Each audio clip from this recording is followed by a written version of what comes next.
How to remove Hotspot password on your iPhone device.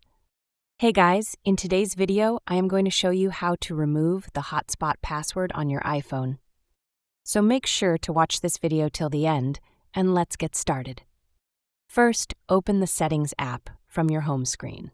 Once in your iPhone settings, scroll down and tap on Personal Hotspot from the list of options.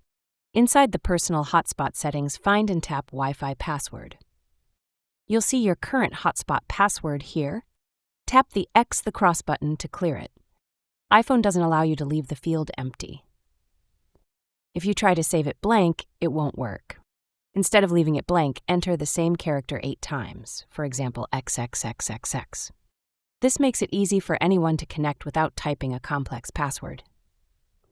Tap Done at the top right corner to save your new password. And that's how you can quickly remove or simplify your iPhone's hotspot password. If this video helped you out, be sure to like, subscribe, and let me know in the comments if you have any questions. Thanks for watching, and have a great day.